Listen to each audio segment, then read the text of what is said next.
শুনতে পাচ্ছ আমার কথা? সরি, ইলেকট্রিসিটি চলে গেছিল।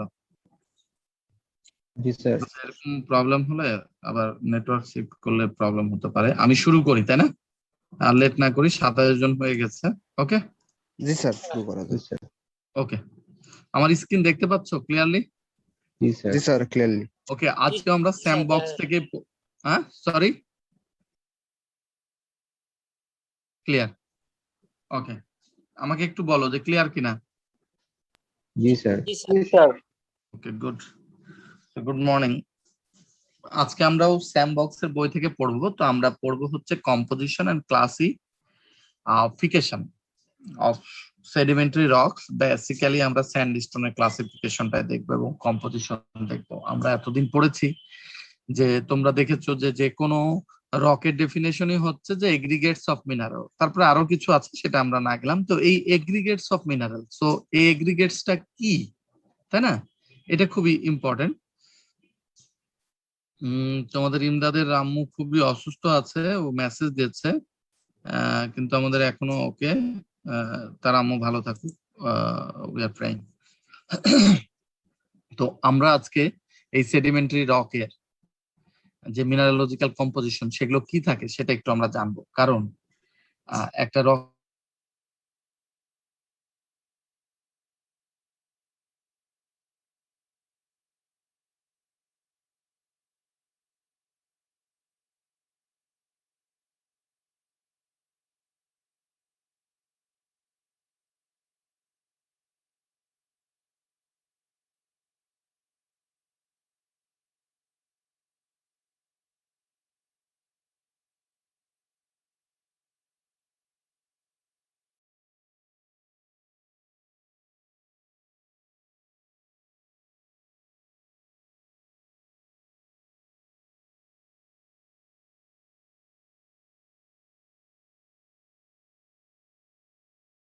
অফ সেডিমেন্টারি রকস, তাহলে হচ্ছে একটা রকের ফান্ডামেন্টাল প্রপার্টিজ কি? পার্টিকেল, পার্টিকেল মানে কি মিনারেল, এবং কেমিক্যাল কম্পোজিশন। প্রত্যেকটা জিনিসেরই তো একটা কেমিক্যাল কম্পোজিশন থাকে, তাই না?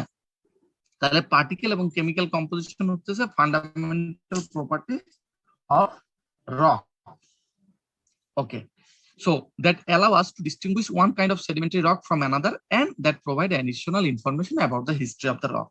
তোমাদের প্রত্যেকেই তো আলাদা আলাদা মানুষ, তাই না? তোমাদের প্রত্যেকে আলাদা আলাদা ক্যারেক্টারিস্টিক্স আছে না? সেই ক্যারেক্টারিস্টিক্স দিয়ে কিন্তু আমরা ডিফারেন্সিয়েট তোমাদের করতে পারবো ফিজিক্যালি অ্যাজ ওয়েল অ্যাজ তোমাদের যদি কেমিস্ট্রি করা হয়, ডিএনএ টেস্ট বা আদার টেস্ট করা হয়, তাহলে আমরা করতে পারবো। Am I right? তাহলে রকের ক্ষেত্রেও কিন্তু বিভিন্ন প্রপার্টিজ দেখে তাদেরকে পার্থক্য করে তাদের হিস্ট্রি আমরা জানতে পারবো, স্পেশালি সেডিমেন্টারি রকে। So geologists commonly use the term mineralogy to refer to the identify of all the particles or crystal that make up rock. So একটা রকের মধ্যে যে মিনারেল গুলো থাকে, জিওলজিস্ট কি করে সেগুলোকে আইডেন্টিফাই করার চেষ্টা করে। কারণ সেডিমেন্টারি রকের, ইভেন স্যান্ডস্টোনেরও বিভিন্ন রকম প্রকার আছে। এই স্যান্ডস্টোনের মিনারেলজিক্যাল কম্পোজিশন তোমাকে বিভিন্ন ধরনের হিস্ট্রি বলে দিবে।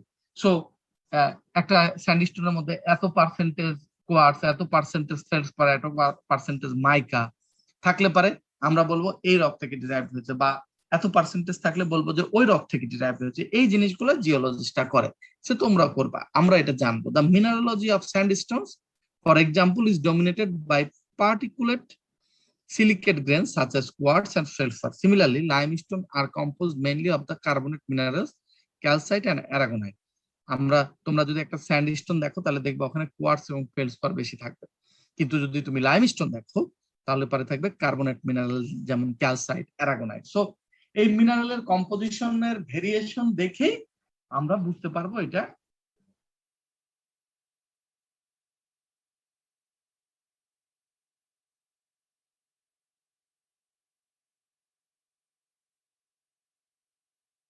একটা পার্টিকুলার ক্যারেক্টারিস্টিক্স আছে না, যে এই ক্যারেক্টারিস্টিক, যেমন মাছ, বিভিন্ন মাছের বিভিন্ন টেস্ট বা দেখতে বিভিন্ন রকম, এর কেমিক্যাল কম্পোজিশন কিন্তু বিভিন্ন রকম হবে। সো সেটা দেখে কিন্তু আমরা বুঝতে পারবো এটা এই ফিশ, এই ফিশ, এই ফিশ। সো একটা আননোন ফিশ দিলে যদি আমরা নোন কিছু থাকে তাহলে সেটা আমরা বলতে পারবো যে এটা এখান থেকে এসেছে। ওকে, সো বাল্ক কেমিস্ট্রি অর্থাৎ যে chemical composition is another aspect of the overall composition of sedimentary rock which is directly related to the mineralogy of the rocks. তুমি যদি কেমিক্যাল কম্পোজিশন বের করো তাহলে সেটাও কিন্তু তোমাকে ইনফরমেশন দিবে যে মিনারোলজি কেমন ছিল, কারণ মিনারেলের উপরে ডিপেন্ড করবে তার কেমিস্ট্রি একটা রকের।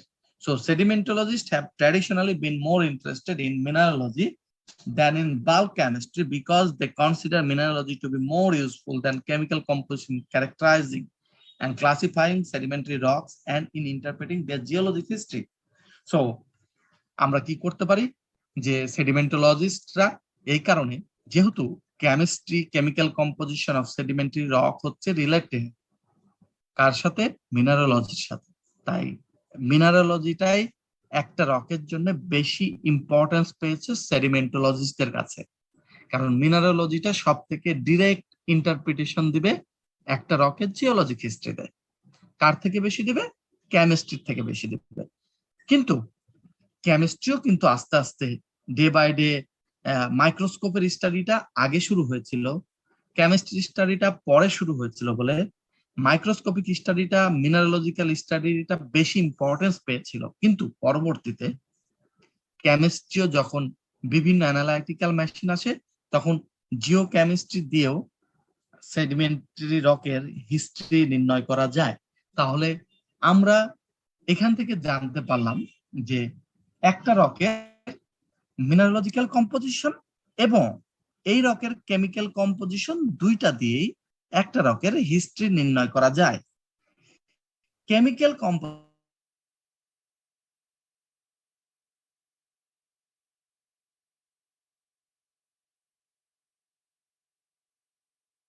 কম্পোজিশন ছিল সেটারই কিন্তু বা সেডিমেন্টোলজিস্ট তারা বেশি ফোকাস করেছে মিনারোলজি পরে।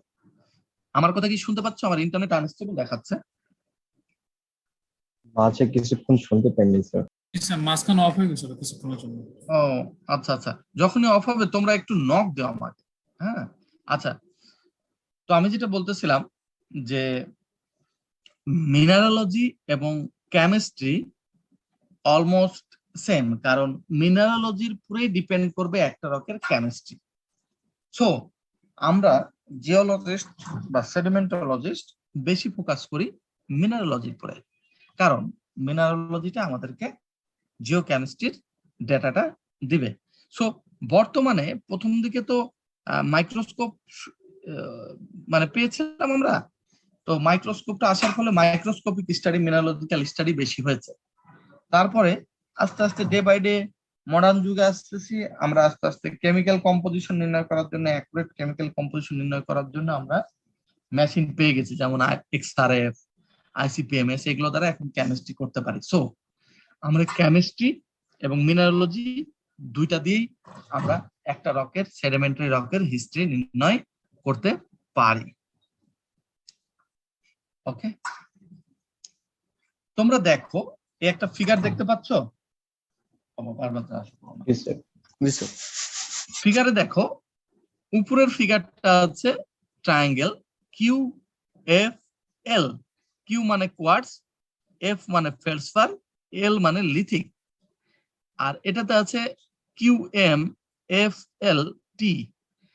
এটা হচ্ছে কোয়ার্টজ মনোক্রিস্টালাইন, এফ মানে হচ্ছে ফেলসপার, এল মানে হচ্ছে লিথিক। লিথিক মানে হচ্ছে রক ফ্র্যাগমেন্ট। অর্থাৎ তুমি যদি একটা স্যান্ডস্টোন নাও, স্যান্ডস্টোনের মধ্যে তুমি কোয়ার্টজ পাবা, ফেলসপার পাবা, আবার রক ফ্র্যাগমেন্টও পাবা। অর্থাৎ যে রক থেকে এসছে সেই রকটা সম্পূর্ণ ভেঙে ভেঙে ভেঙে ভেঙে মিনারেল গুলো আলাদা হয়ে যেতে পারে না, কিছু রকের খন্ড থেকে গেছে, এটাকে বলা হয় rock fragment. So Dickinson and Suczek 1979 সালে এবং 1983 সালে তারা বিভিন্ন রকম স্টাডি করেছে, করে সোর্স রক, কয়েক ধরনের সোর্স রক থেকে সেডিমেন্ট যে আসে সেই সোর্স রক গুলা হচ্ছে basement uplift, transitional continental, craton interior, recycle origin মানে পাহাড়ি এলাকা, মাউন্টেনিয়াস এলাকা, dissected arc, transitional arc, undissected arc. এগুলো থেকে রক আসলে কেমন ধরনের কোয়ার্টজ, ফেলসপার এবং রক ফ্র্যাগমেন্ট বা লিথিকের রেশিও হয় সেটার উপর ডিপেন্ড করে উনি একটা ডায়াগ্রাম দিয়েছিলেন ওয়ার্ল্ডে, এবং যে ডায়াগ্রামটা আমরা, আমার কথা কি শুনতে পাচ্ছ? জি স্যার। জি স্যার। একটু মধ্যে বন্ধ হতে পারে কারণ নেট লাইন অ্যাড হতে পারে। আচ্ছা যাই হোক, তো আমাদের যে এই লিথিক এগুলোর ভেরিয়েশন দেখে ডিকিনসন এবং সাজেক একটা মডেল দিয়েছে, যে মডেল তুমি বর্তমানে একটা স্যান্ডস্টোন নিয়ে স্টাডি করবা মাইক্রোস্কোপের আন্ডারে, দিয়ে তুমি কোয়ার্টজ কতটা আছে, ফেলসপার কয়টা আছে, লিথিক কয়টা আছে, ওকে, এই 100টা রেশিও করে নিতে হবে, পার্সেন্টেজ করে নিয়ে তুমি যে ডাটা পাবা সেটা তুমি যদি এখানে প্লট করো তাহলে তোমাকে সে বলে দিবে এই তোমার স্যান্ডস্টোনটা কোন ধরনের সোর্স রক থেকে এসছে। ঠিক আছে, ক্লিয়ার এইটুকু? জি স্যার। ওকে, তাহলে আমাদের কি জানতে হবে? মিনারেলজি জানতে হবে, তাই না? তাহলে একটা রকের মিনারেলজি জানতে হবে, মাইক্রোস্কোপি স্টাডি করতে হবে, মিনারেলজিটা জানতে হবে, সেটা জানতে হবে। তোমরা এবার নেক্সট ফিগারে আসো। উপরেরটা দিয়েছিল ডিফিনিশন এন্ড সাবজেক্ট। নেক্সট ফিগারটা দেখো, রাইট সাইডে একটা রেক্ট্যাঙ্গুলার ডায়াগ্রাম আছে, তাই না? জি স্যার। পটাশিয়াম বাই অ্যালুমিনিয়াম আর এক্স অ্যাক্সিসে আছে গ্যালিয়াম বাই রুবিডিয়াম। এটা হচ্ছে একটা জিওকেমিস্ট্রি। তুমি একটা স্যান্ডস্টোন বা মাড স্টোনের তুমি যদি কেমিক্যাল অ্যানালাইসিস করো তাহলে তুমি তার মধ্যে পটাশিয়াম পাবা, অ্যালুমিনিয়াম পাবা, ম্যাগনেসিয়াম পাবা, অনেক কিছু পাবা, এবং গ্যালিয়াম পাবা, রুবিডিয়াম পাবা। ঠিক আছে, তুমি যদি পটাশিয়াম বাই অ্যালুমিনিয়াম এবং গ্যালিয়াম বাই রুবিডিয়াম তুমি যদি প্লট করো রেশিও করে, তাহলে তুমি একটা একটা সেডিমেন্টের একটা কম্পোজিশন পাবা। এবং এখানে দেখো এই যে লেখা আছে না, ইলাইটিক, কুল অবলিক ড্রাই, আর এদিকে হচ্ছে ওয়ার্ম এন্ড ওয়েট।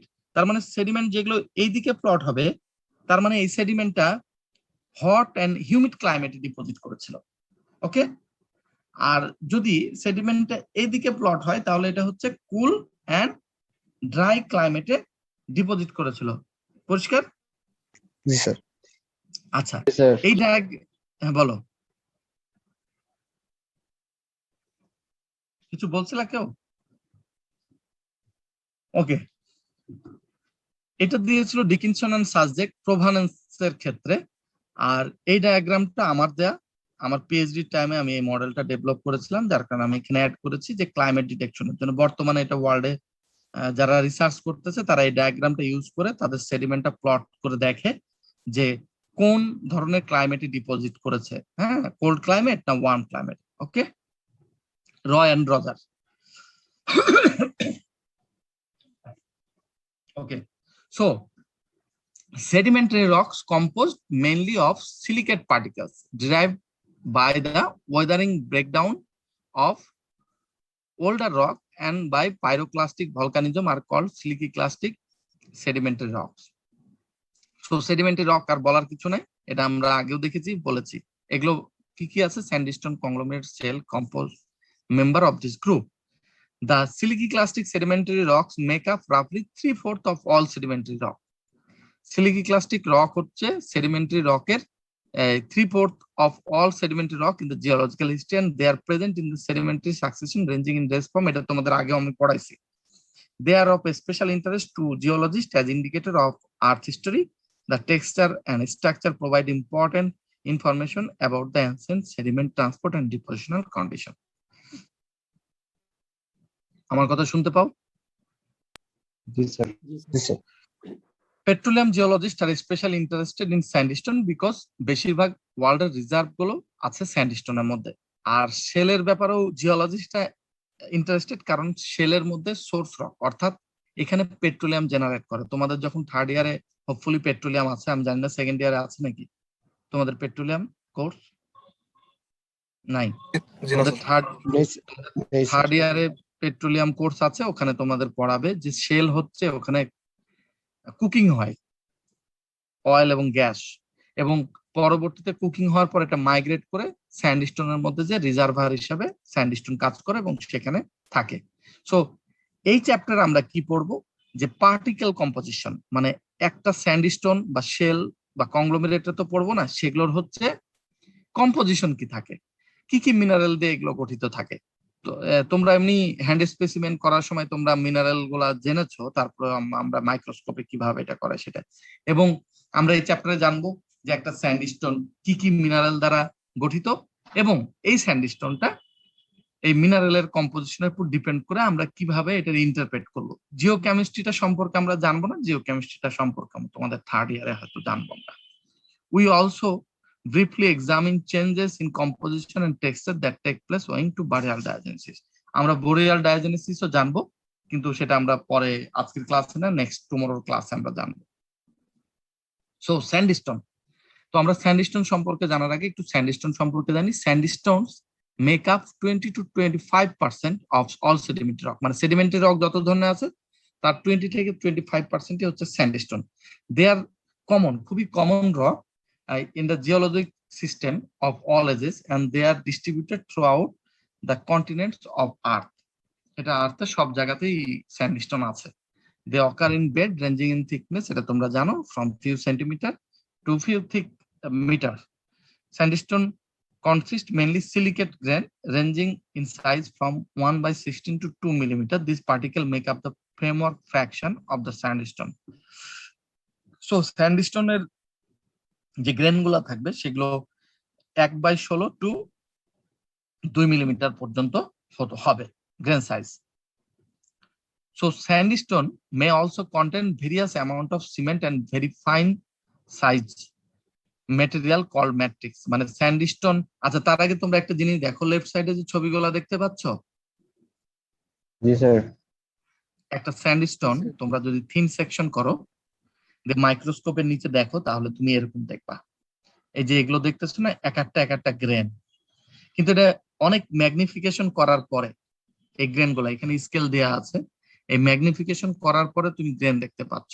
ওকে, তো খুব সিম্পল। দেখো এই যে এটা গ্রে কালার বা গ্রে কালার বা হোয়াইট কালার, এই হোয়াইট কালার এগুলো কিন্তু কোয়ার্টজ।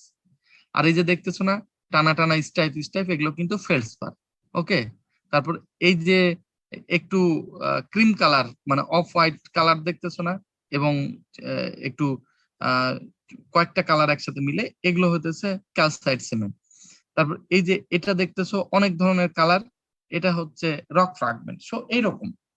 সো এই স্যান্ডস্টোনের মধ্যে তুমি যখন দেখবা তখন এই গ্রেন গুলা বড়ই থাকবে, কিন্তু যে গ্রেন গুলা লেস দেন 0.03 মিলিমিটার সেগুলোকে গ্রেন না বলে বলা হবে ম্যাট্রিক্স। মানে একই জিনিসকে গ্রেন বলা হবে যখন 0.03 মিলিমিটারের উপরে হবে তখন গ্রেন, আর যদি তার থেকে ছোট হয় তাহলে একটা ধরো কোয়ার্টজ গ্রেন 0.03 মিলিমিটারের নিচে, তখন সেটাকে আমরা ম্যাট্রিক্স বলবো। ওকে, আর 0.03 মিলিমিটারের উপরে যদি কোনো গ্রেন হয় তখন সেটাকে আমরা কোনো পার্টিকুলার গ্রেন বলবো। Okay, so because of their core size, the framework mineralogy of sandstone can generally be determined with reasonable accuracy with a standard petrographic microscope or by backscatter electron microscopy. So এই যে গ্রেনের আমরা গুলো মাইক্রোস্কোপের মাধ্যমে আমরা এগুলোকে আইডেন্টিফাই করতে পারবো। আমার কথা কি তোমরা বুঝতে পারতেছো? জি স্যার। জি স্যার। জি স্যার। ওকে, তাহলে আমাদের এখন কাজ কি? আমাদের এখন তোমাদের মূল কাজ হচ্ছে একটা রকের হিস্ট্রি জানা। ঠিক আছে, এই হিস্ট্রি জানতে হলে কি কি হিস্ট্রি জানবো? প্রোভানেন্স, কোন জায়গা থেকে এই সেডিমেন্ট এসছে, কেমন ধরনের সোর্স রকের কম্পোজিশন ছিল, 1। 2 নম্বর হইতেছে টেকটনিক সেটিং, সোর্স এরিয়ার টেকটনিক সেটিংটা কেমন, ওটা কি মাউন্টেনিয়াস রিজিয়ন, ওটা কি আপলিফটেড একটু রিজিয়ন, না ওটা আর্ক ভলকানিক আর্ক রিজিয়ন, কোনটা? আর আমরা জানবো কোন ধরনের ক্লাইমেটে ডিপোজিট করেছিল, এবং এই গ্রেন সাইজ, রাউন্ডনেস, স্পেরিসিটি, এগুলো দেখে আমরা জানবো কোন ধরনের ওয়েদারিং সিস্টেম প্রিভেল করেছিল, শর্টিং কেমন ছিল, সবগুলো আমরা জানবো। ঠিক আছে, তোমরা এগুলো পড়েছো, এটা আমরা মাইক্রোস্কোপে দেখতে হবে, এই স্লাইড গুলো দেখে আমাদের ডিটারমাইন করে জিওলজিক হিস্ট্রি নির্ণয় করতে হবে। ওকে, এখানে তোমরা দেখো দুইটা মেশিন আছে, এই উপরেরটা হচ্ছে এক্সআরএফ মেশিন, নিচেরটা হচ্ছে আইসিপিএমএস মেশিন। এতক্ষণ আগে আমরা যা বললাম এটা হচ্ছে পেট্রোগ্রাফিক মাইক্রোস্কোপ অ্যানালাইসিস। আবার এই সেডিমেন্টারি রকের, যদি আমরা কেমিস্ট্রি পার্টটা পড়বো না, bulk chemical composition can be measured by instrumental technique such as X-ray fluorescence and inductively coupled argon plasma emission spectrometry, যেটাকে বলা হয় ICP, অথবা the chemistry of individual mineral। এবং তুমি যেমন কোয়ার্টজ, গোটা রকের তো কেমিস্ট্রি নির্ণয় করা যায় একসাথে, আবার হইতেছে ইন্ডিভিজুয়াল মিনারেলেরও কিন্তু করা যায়, সেটাকে বলা হয় EPM, electron probe micro analyser, অথবা ইডিএক্স, এক্স রে ডিটেক্টর। তো এটা আমরা পড়বো না, আমরা শুধু জানলাম যে কেমিস্ট্রি নির্ণয় করার জন্য এই ধরনের মেশিন। আমার পিএইচডি টাইমে আমি মিনারোলজি নিয়েও কাজ করেছি মাইক্রোস্কোপে, সেম স্যাম্পলের, আবার হচ্ছে কেমিস্ট্রি নিয়েও কাজ করেছি। বেসিক্যালি এই মেশিনটা দিয়ে কাজ হয়েছে, আর কিছু এই মেশিন দিয়ে কাজ হয়েছে। হ্যাঁ, যে এটার অনেক কিছু প্রসিডিউর আছে, তারপর স্যাম্পল প্রিপারেশন করে তারপরে সেখানে দিলে সেখান থেকে তোমাকে জিও কেমিস্ট্রি ডাটা দিবে, সেই জিও কেমিস্ট্রি ডাটা দিয়ে তুমি ইন্টারপ্রেট করবা কি ধরনের প্রভানেন্স, ওয়েদারিং, এগুলো। ওকে, আমরা এখন একটু দেখি। In this section, we examine the mineralogy and chemical composition of sandstone. আমরা chemical composition টা জানবো, but mineralogy টা mainly জানবো, and discuss করবো classification of sandstone on basis of mineral composition, evaluate the usefulness of particle and chemical composition in interpreting the genesis of sandstone. তাহলে এই যে দেখো QFL ডায়াগ্রাম দিয়ে আমরা কিন্তু জানতে পারবো যে কোন ধরনের রকে, মানে কোন ধরনের সেডিমেন্ট থেকে এই সেডিমেন্টটা এসছে। এটা ডিকিনসনের সাবজেক্টের ডায়াগ্রাম। আবার ওটা তো পেট্রোগ্রাফি দিয়ে, তুমি যদি জিও কেমিস্ট্রি দিয়ে নির্ণয় করো তাহলে পরে দেখো এখানে একটা ডিসক্রিমিনেন্ট ফাংশন আছে 1, ডিসক্রিমিনেন্ট ফাংশন আছে 2। এটা কেমিস্ট্রি দিয়ে, মানে একটা স্যান্ডস্টোনে তুমি জিও কেমিস্ট্রি করবা, করে তুমি বিভিন্ন এলিমেন্টের মাইনাস প্লাস একটা ফর্মুলা আছে দিয়ে করে তুমি প্লট করো যদি তুমি, তাহলে এখান থেকে তুমি বুঝতে পারবা ফেলসিক ইগনিয়াস থেকে এসছে, ইন্টারমিডিয়েট ইগনিয়াস রক থেকে এসছে, না ম্যাফিক ইগনিয়াস রক থেকে এসছে, না সেডিমেন্টারি রিসাইকেল, মানে অনেক সময় আছে না অনেক সেডিমেন্ট পাহাড়ে আবার সেডিমেন্টারি রকই থাকে, সেখান থেকে আবার রক আছে, সেখান থেকে এসছে, তুমি সেটা নির্ণয় করতে পারবা। এটা একটা diagram. Just a minute. Hello Tanvir ভাই, ক্লাস আছে? ভালো, ক্লাসে আছে, আমি ফোন দিচ্ছি ক্লাস শেষ করে। ওকে, হ্যাঁ ঠিক আছে। আচ্ছা, আমি একটু হ্যালো, আমার কথা শুনতে পাচ্ছ তোমরা? জি স্যার। জি স্যার। আমি একটু নেটওয়ার্কটা চেঞ্জ করে নি, হ্যাঁ, ওয়াইফাই। Okay sir.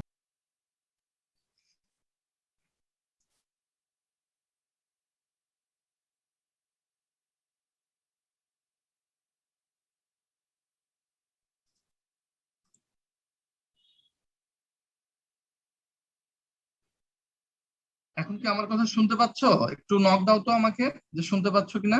জি স্যার। জি স্যার, শোনা যাচ্ছে। ওকে ফাইন, আমি নেটওয়ার্ক চেঞ্জ করে নিয়েছি। তো ওকে, এখন দেখো এই যে প্রথম এই ডায়াগ্রামটা যে কোন ধরনের সোর্স রক থেকে এসেছে কেমিস্ট্রির মাধ্যমে নির্ণয় করা, এটা আমার সুপারভাইজার ছিলেন, ওনার নাম রজার, ব্যারিপল রজার। উনি এই ডায়াগ্রামটা দিয়েছিলেন। উনি দিয়েছিলেন যে কেমিস্ট্রি দিয়ে কিভাবে কোন ধরনের সোর্স রক থেকে একটা সেডিমেন্ট আসতেছে সেটা।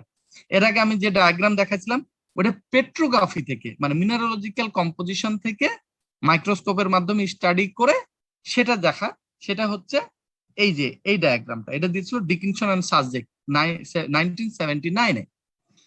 এরপরে 1988-এ এসে রজার এন্ড ক্রচ, রজার আমার সুপারভাইজার ছিলেন পিএইচডির, উনি এবং ওনার সুপারভাইজার ক্রচ, উনি এই ডায়াগ্রামটা দিয়েছিল 1988 সালে, যেটা দিয়ে তুমি সেডিমেন্টারি রক কোথা থেকে এসছে সেডিমেন্টের জিওকেমিস্ট্রি দিয়ে বের করতে পারবা। ক্লিয়ার? আর এই যে এই ডায়াগ্রামটা যেটা দেখাইছি ওগুলো তো সোর্স রক। এই যে এই ডায়াগ্রামটা যেটা দেখাচ্ছি এটা হচ্ছে আমার এবং আমার supervisor, so Roy and Roger, আমার সুপারভাইজার, আমরা দুজন মিলে আমরা 2012 সালে, বেসিক্যালি 2013 সালে একটা ডায়াগ্রাম দিয়েছিলাম যেটা দিয়ে তুমি কেমিস্ট্রি দিয়ে ক্লাইমেট নির্ণয় করতে পারবা। ওকে, ক্লিয়ার? জি স্যার। জি স্যার। Okay, sir. যেমন জিওকেমিস্ট্রি দিয়ে একটা স্যান্ডস্টোনকে ক্লাসিফাই করা যায়, যেমন অনেক রকম স্যান্ডস্টোন থাকে, ওয়েক, আর্কোজ, সাবলিথারেনাইট, সাব আর্কোজ, কোয়ার্টসারেনাইট, আবার বিভিন্ন ধরনের শেল থাকে, iron shale, iron sand shale, এরকম। এটা হেরন 1988-এ উনি এই ডায়াগ্রাম দিয়েছিল, কেমিস্ট্রি দিয়ে তুমি এই ডায়াগ্রামটা প্লট করতে পারবা। আর এর পরবর্তীতে এটা হচ্ছে সম্ভবত ডটেড ডায়াগ্রাম, এটা দিয়ে তুমি পেট্রোগ্রাফি দিয়ে তুমি স্যান্ডস্টোনকে ক্লাসিফাই করতে পারবা যে অ্যারেনাইটস, ওয়েক্স, না এটা মাড রক। ওকে, ক্লিয়ার? তাহলে আমরা কি বুঝলাম যে মিনারোলজি এবং জিওকেমিস্ট্রি দুইটা দিয়েই একটা রকের জেনেসিস হিস্ট্রি আমরা নির্ণয় করতে পারি। ওকে, সো আমাদের এখন কি জানা উচিত না যে মিনারোলজি কেমন হবে, একটা রকের ফ্রেমওয়ার্ক গ্রেন কেমন হবে, ইজ ইট? ওকে, আমরা যদি সেটা জানতে চাই তাহলে আমাদের একটু পড়তে হবে। সেটা হচ্ছে যে the particles that make up sandstone are mainly sand size and coarse silt size silicate minerals and rock fragments refer to as framework grain as mention. তাহলে একটা রকের, একটা স্যান্ডস্টোনের মধ্যে যে মিনারেল গুলো আছে সেগুলো দেখে আমরা বের করব যে এটা কেমন ধরনের জেনেসিস বা ইয়ে থেকে আসছে। ওকে, so only few principal kinds of mineral make up the bulk of all sandstone. আসলে কয়েকটা মিনারেলই মাত্র মেইনলি একটা রককে গঠন করে, যেমন কোয়ার্টজ, ফেলসপার, মাইকা এগুলোই, আর অন্যগুলো খুবই কম অ্যামাউন্টে থাকে। সো এই যে মিনারেল গুলা সেগুলো কোনগুলা তোমরা স্যাম বক্সের বইয়ে তোমরা 5.1 ইয়েতে পাওয়ার টেবিলে সেখানে এখানে দেখো, তোমরা এই জিনিসটা মুখস্থ রাখবা, তাহলে তোমাদের বাকি যে স্লাইডগুলো আমি পড়াবো সেটা বেসিক্যালি এটার উপর ডিপেন্ড করে। এই ছোট্ট জিনিসটা মুখস্থ রাখতে পারলে তোমরা পারবা। এখানে একটা রক, ঠিক আছে, একটা রকের মধ্যে মেজর মিনারেল কি থাকে, অ্যাসেসরিজ মিনারেল কি থাকে, অ্যাসেসরিজ মানে কম পরিমাণ, রক ফ্র্যাগমেন্টস কি থাকে, আর কেমিক্যাল সিমেন্ট কি থাকে। কেমিক্যাল সিমেন্ট মানে জমা ডিপোজিশন হওয়ার পরে ওই যে সলিউশন থেকে প্রিসিপিটেট হয় না, সেগুলোকে কেমিক্যাল সিমেন্টস বলে। তো মেজর মিনারেলের মধ্যে কি কি থাকে, কোয়ার্টজ থাকে, ফেল্ডস্পার থাকে, আর ক্লে মিনারেল অথবা মাইকা থাকে। ওকে, আর অ্যাসেসরিজ মিনারেলের মধ্যে থাকে বিভিন্ন হেভি মিনারেল যেমন rutile, ilmenite, magnetite, epidote, sphene, zoisite, topaz, monazite এগুলো ধরনের মিনারেল থাকে, অথবা লিউকক্সিন এগুলো থাকে। আর আরেকটা মেজর অংশ থাকে কি, রক ফ্র্যাগমেন্টস, যেটা 10 থেকে 15% থাকে। সো মেজর এলিমেন্টস এখানে মেজর মিনারেল হচ্ছে 1 থেকে 2%, বেসিক্যালি আরো বেশি থাকে, কিন্তু মিনিমাম 1 থেকে 2% থাকতে হবে, তারও বেশি। আর অ্যাসেসরিজ মিনারেল লেস দেন 1 থেকে 2% থাকবে, অর্থাৎ কোন রকের মধ্যে যেগুলো 1 থেকে 2% এর নিচে থাকবে সেগুলো সবই accessory mineral. So accessory mineral basically রকে amphibole, pyroxene, chloride, garnet, apatite, চ্যারোলাইট, ইপিডোট এগুলো থাকে, রক ফ্র্যাগমেন্ট থাকে। আর সিমেন্টের মধ্যে থাকে silicate cement, carbonate cement, iron oxide, sulphate mineral, anhydrite, gypsum এগুলো থাকে, যেগুলো খুবই কম পরিমাণে থাকে। সো তোমরা এটা পড়বা। আচ্ছা, এবার আমি চলে যাই। ওকে, এখন আমরা একটু ডিসক্রিপশনে চলে যাই। Common minerals and rock fragments in siliciclastic sedimentary rock. So কি কি মেজর মিনারেল থাকে একটা স্যান্ডস্টোন বা রকের মধ্যে, সিল্টস্টোনের মধ্যে? সেখানে কোয়ার্টজ, ফেল্ডস্পার এবং ক্লে মিনারেল কিন্তু বেশি পার্সেন্টেজ থাকে। ওকে, অ্যাকচুয়ালি এগুলোর পার্সেন্টেজ থাকে, কোয়ার্টজ থাকে 50, 55, 60, ফেল্ডস্পার থাকে 12, 15।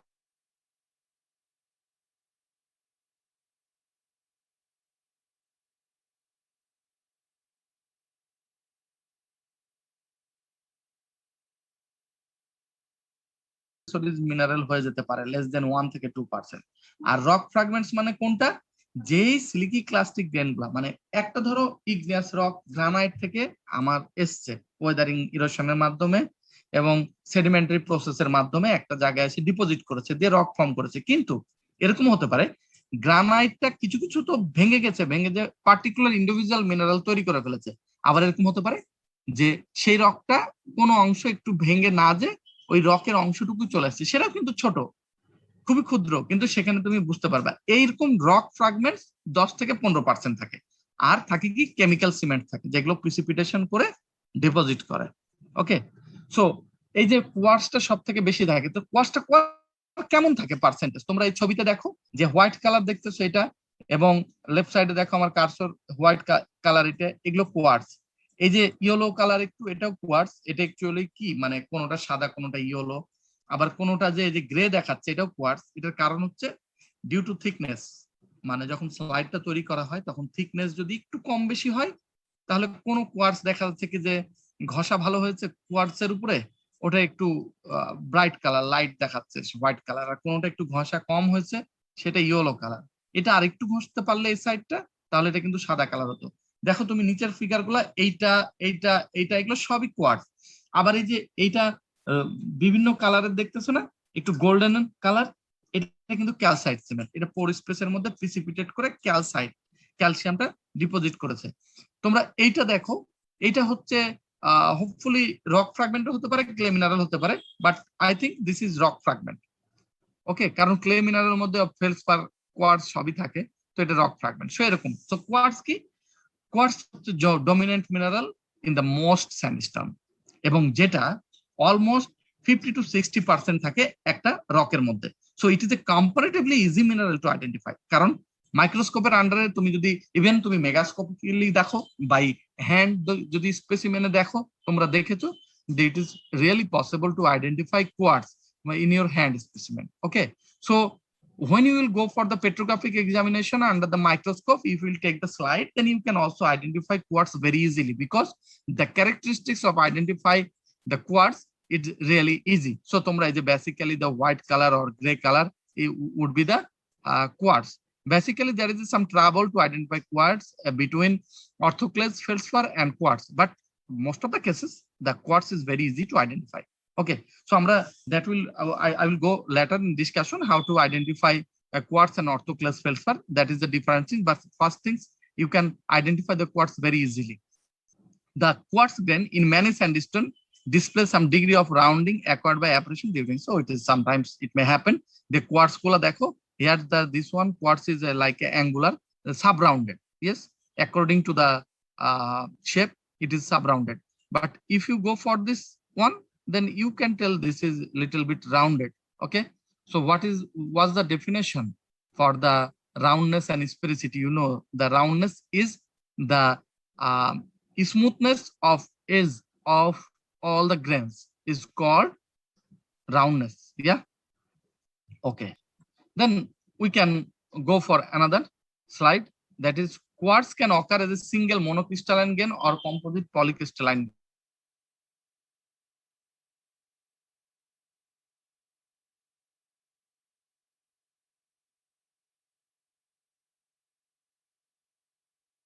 কোয়ার্টজ হচ্ছে একটা সিঙ্গেল গ্রেন।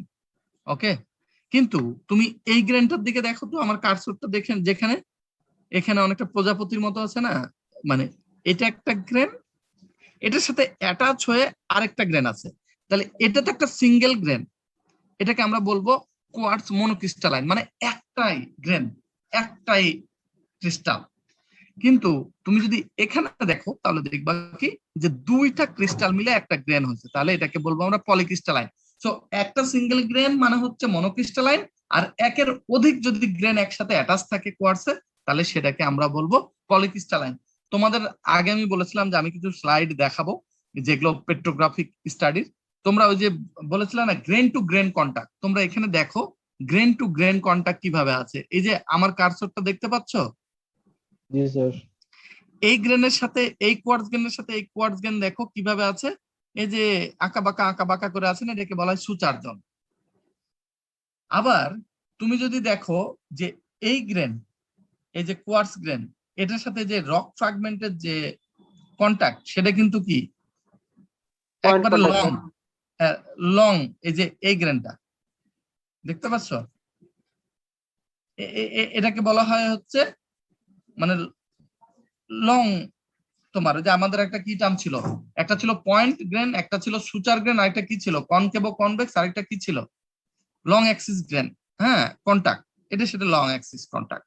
আবার দেখো এই গ্রেনটা দেখো, এই গ্রেনটার এই কোণাটা এই গ্রেনের সাথে কিন্তু পয়েন্ট আকারে আছে, এটাকে বলা হবে point contact. Okay, so when examined under cross polarizing prism with a petrographic microscope, many quartz grain display sweeping pattern of extinction as the stage is rotated. তোমরা যখন মাইক্রোস্কোপে এই স্লাইডটা রাখবা এবং গোল ইয়েটা স্টেজটা ঘোরাবা, তখন দেখবা কোয়ার্টজটা গ্রে থেকে হোয়াইট হচ্ছে, গ্রে থেকে হোয়াইট হচ্ছে, এটাকে বলা extinction. and this property is called undulatory extinction, এটাকে undulatory extinction বলবে। তো তোমরা এটা suggest that properties of polycrystallinity and undulatory are not important. So এই ধরনের গ্রেনগুলা ডিরাইভ কোন ধরনের সোর্স রক হয়েছে সেটা তোমাকে বের করে দিবে। সো দাঁড়াও তো, হ্যালো, আমার কথা শুনতে পাচ্ছ? জি স্যার। জি স্যার। যাচ্ছে না কেন? সো দেখো কোয়ার্টজটাকে আরো বড় করে দেখা, এই কোয়ার্টজটা কি একটু রাউন্ড তাই না, spherical quartz. So quartz is derived from plutonic and particularly felsic plutonic such as granite, metamorphic rock and other older sandstone. Quartz গুলা কোথায় থেকে ডিরাইভড হয়? প্লুটোনিক রক থেকে, felsic plutonic rock, granite, metamorphic এগুলো থেকে কিন্তু কোয়ার্টজ ডিরাইভড হয়। Very little sand size quartz is derived from volcanic rock. Okay, এখন আমরা আচ্ছা আমার এটা বারবার যাচ্ছে না কেন?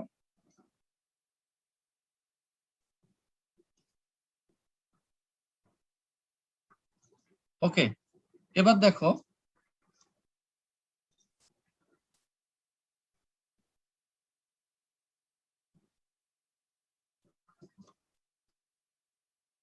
দেখতে পাচ্ছ? জি জি স্যার। স্যার। স্যার দেখতে জি পাচ্ছি। স্যার। আচ্ছা তোমরা কি যে ফ্রেমওয়ার্ক লেখা আছে, sir, framework feldspar। Mineralogy feldspar দেখতে পাচ্ছ স্যার এটা ফ্রেমওয়ার্ক কথাটা? Mineralogy feldspar. জি স্যার। Okay sir. আচ্ছা ঠিক আছে। তো এই যে ফেলসপার, এখন আমরা কোয়ার্টজ সম্পর্কে জানলাম, এখন ফেলসপার দেখো, এই যে এটা দেখতে পাচ্ছ ফেলসপারটা, এই যে কেমন বেড়ার বেড়ার মতো, মানে বেড়া মানে হচ্ছে ক্রস হ্যাজ, মানে এরকম এরকম টান আছে, আবার পাথাল ভাবে টান আছে, আড়াআড়ি এবং পাথাল দুটেই। এবং এইটা দেখো, এটাও কিন্তু এক ধরনের ফেলসপার, এটাও এক ধরনের ফেলসপার। এই ফেলসপার এই ফেলসপারের মধ্যে একটু পার্থক্য বুঝতে পারতেছো? এটা শুধু স্ট্রাইপ, আর এটা হইতেছে মানে আড়াআড়ি টান আছে। এটাকে বলা হয় মাইক্রোক্লিন, এটাকে বলা হয় প্লাজিওক্লাস ফেলসপার। সো এটাকে অ্যালকালি ফেলসপার বলবো উপরের গুলাকে, নিচের গুলাকে প্লাজিওক্লাস ফেলসপার বলবো। সো ফেলসপার সম্পর্কে আমরা পড়ি। Feldspar mineral make up about 10 to 20% of the framework grain. Quartz ছিল কত? 50, 60, 70 হতে পারে। আর তারপরে সেকেন্ড বেশি মিনারেলটা থাকে ফেলসপার। তো এটা হচ্ছে সেকেন্ড অ্যাবান্ডেন্ট মিনারেল, এবং several varieties of feldspar are recognise. Feldspar দুই ধরনের হয়, একটা অ্যালকালি ফেলসপার, একটা প্লাজিওক্লাস ফেলসপার। কিন্তু বোথ ফেলসপারের কিন্তু টুইনিং থাকে। টুইনিং মানে কি? যে তুমি এই যে নিচেরটা দেখো, এটা যদি একটা মাইক্রোস্কোপে দেখো এবং মাইক্রোস্কোপের স্টেজটা একটু ঘোরাও, তখন যে সাদা অংশগুলা স্ট্রাইপটা তখন কালো হয়ে,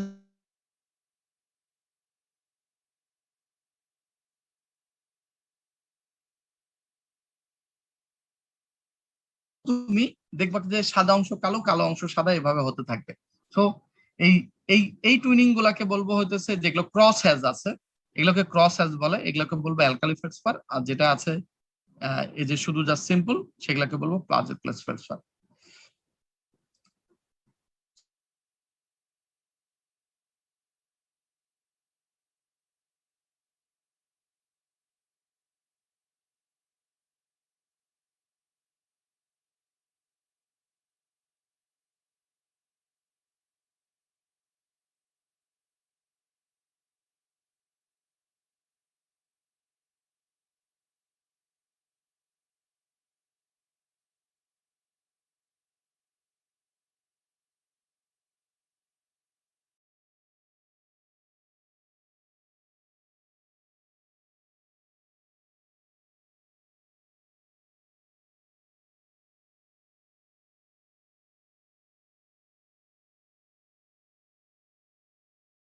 ফেলসপার আছে অর্থোক্লেজ, মাইক্রোক্লিন, স্যানিডিন। এটা হতেছে মাইক্রোক্লিন। আর এই যে অর্থোক্লেজ ফেলসপার আছে না, এটা দেখতে একেবারে কোয়ার্টজের মতো, তুমি মাইক্রোস্কোপে আইডেন্টিফাই করতে পারবা না। তোমাকে তখন একটা কেমিক্যাল আছে, কেমিক্যালের মধ্যে ওই স্লাইডটাকে ডুবাতে হবে। ডুবানোর পরে, শুকানোর পরে তুমি যদি দেখো, তখন তুমি দেখবা যে যেগুলো হচ্ছে অর্থোক্লেজ হচ্ছে ফেলসপার, সেগুলো ইয়েলো কালার হয়ে যাবে, তখন আর কোয়ার্টজের মতো দেখতে হবে না, এভাবে করে, বা পিঙ্ক কালার হয়ে যাবে অনেকটা। হ্যাঁ আচ্ছা, প্লাজিওক্লাস ফেলসপার ফ্রম আরেকটা ফেলসপার কি আছে, প্লাজিওক্লাস ফেলসপার, যেটা হচ্ছে সলিড সলিউশন সিরিজ আছে। সোডিয়াম তোমরা পড়ার কথা, এটা সোডিয়াম অ্যালবাইড থেকে অ্যানোথাইড পর্যন্ত বিভিন্ন মিনারেল আছে কয়েকটা। ওকে ওকে, a general formula for the series plagioclase feldspar are commonly distinguished from potassium feldspar on the basis of optical properties such as tuning. তোমাদের বললাম যে টুইনিং এর মাধ্যমে প্লাজিওক্লেস ফেলসপার থেকে অ্যালকালি ফেলসপার বা পটাশিয়াম ফেলসপার পার্থক্য করা যায়। Unfortunately some potassium feldspar and some plagio feldspar are untwinned, making them difficult to differentiate from each other and from quartz. অনেক সময় হয় কি যে বেশিরভাগ অ্যালকালি ফেলসপারই তোমার ডিফিকাল্ট হয় কোয়ার্টজ থেকে আইডেন্টিফাই করা, কারণ সেটা টুইনিং কোনো থাকে না। ওকে, আর potassium feldspar are generally considered to be somewhat more abundant overall in sedimentary rock than plagioclase feldspar. However, plagioclase feldspar is more abundant in sandstone derived from volcanic rock. তোমার normally alkali feldspar বা potassium feldspar কিন্তু প্লাজিওক্লেস ফেলসপারের থেকে যে কোনো রকে বেশি থাকবে, কারণ potassium feldspar বা অ্যালকালি ফেলসপার বেশি শক্তিশালী ওয়েদারিং এর ক্ষেত্রে দেন প্লাজিওক্লেস ফেলসপার, কারণ প্লাজিওক্লেস ফেলসপার তাড়াতাড়ি উইক হয়ে ডিজলভ হয়ে যায়, দিয়েই তো ক্যালসিয়াম সোডিয়াম এগুলো ফর্ম করে, মানে প্রিসিপিটেট করে। কিন্তু প্লাজিওক্লেস ফেলসপার তুমি তারপরেও বেশি পাবা যদি সেটা ভলকানিক রক থেকে ডিরাইভ হয়। ওকে, the next slide. So feldspar are chemically less stable than quartz. Quartz এর থেকে feldspar কিন্তু হার্ডনেস স্কেলেও কিন্তু পড়ে, তাই না? Quartz 6 feldspar 7। সো এই কারণে কোয়ার্টজ এর থেকে feldspar তাড়াতাড়ি ডিজলভ হয়ে যায় পানির মধ্যে ওয়েদারিং এর সময়, because they are also less durable than quartz. Feldspar become more readily rounded during transportation. যেহেতু feldspar একটু উইক, feldspar তাড়াতাড়ি রাউন্ড হয়ে যায়। তোমরা এখানে ফিগারে দেখো তো, এই যে এটা কিন্তু মাইক্রোক্লিন মানে অ্যালকালি ফেলসপার, আবার এই যে এটা কিন্তু প্লাজিওক্লেস ফেলসপার, এটা কিন্তু মাইক্রোক্লিন অ্যালকালি ফেলসপার, এটা কিন্তু প্লাজিওক্লেস ফেলসপার। এগুলো কিন্তু কোয়ার্টজ সাদা এবং ব্ল্যাক গুলা অনেকটা। আর এই যে এটা দেখতেছো, এটা রক ফ্র্যাগমেন্ট, এটাও রক ফ্র্যাগমেন্ট, এটাও রক ফ্র্যাগমেন্ট, আবার এটা কিন্তু ক্যালসাইট সিমেন্ট এরকম। Owing to this possibility of recycling, the presence of a few feldspar grain in sedimentary rock doesn't necessarily mean that the rock composed of first cycle sediment derived directly from. অনেক সময় হয় কি যে second cycle sediment মানে একটা igneous rock থেকে Wuthering ট্রান্সপোর্টেশনের মাধ্যমে sedimentary rock হয়েছে, সেই সেডিমেন্টারি রকটা আবার আপলিফটেড হয়ে মাউন্টেনিয়াস রিজন হয়ে গেছে, সেখান থেকে আবার সেডিমেন্টটা সে ডিপোজিট করতেছে আরেক জায়গায়, তখন কিন্তু তারপরেও তুমি ফেলসপার পেতে পারো, হ্যাঁ, যদিও ফেলসপার উইক তারপরেও। On the other hand, high content of feldspar, particularly on the order of 25% more, probably indicates derivation directly from crystalline source rock. অনেক সময় তুমি ফেলসপার 25%-এরও বেশি পেতে পারো, তখন বুঝবা তুমি ক্রিস্টালাইন সোর্স রক থেকে এই সেডিমেন্ট এসেছিল। অ্যাসেসরি মিনারেল থেকে আমার মনে হয় যে আমরা নেক্সট ক্লাস 12টা 15-তে জয়েন করি, সময় হয়ে গেছে। আমরা অ্যাসেসরি মিনারেল থেকে আমরা নেক্সট ক্লাসে 12টা 15 থেকে শুরু করব, ঠিক আছে, 1টা পর্যন্ত। ওকে আফসানা, তুমি কি শেয়ার করেছো লিংকটা 12টা 15-র সাথে জয়েন করবো যখন?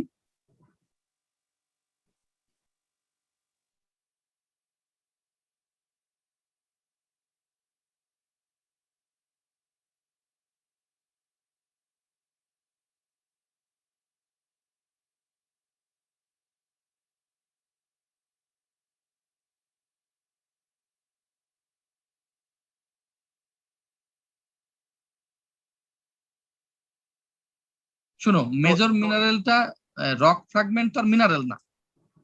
মিনারেলের ক্ষেত্রে মেজর মিনারেলটা 1 থেকে 2%-এর বেশি হতে হবে।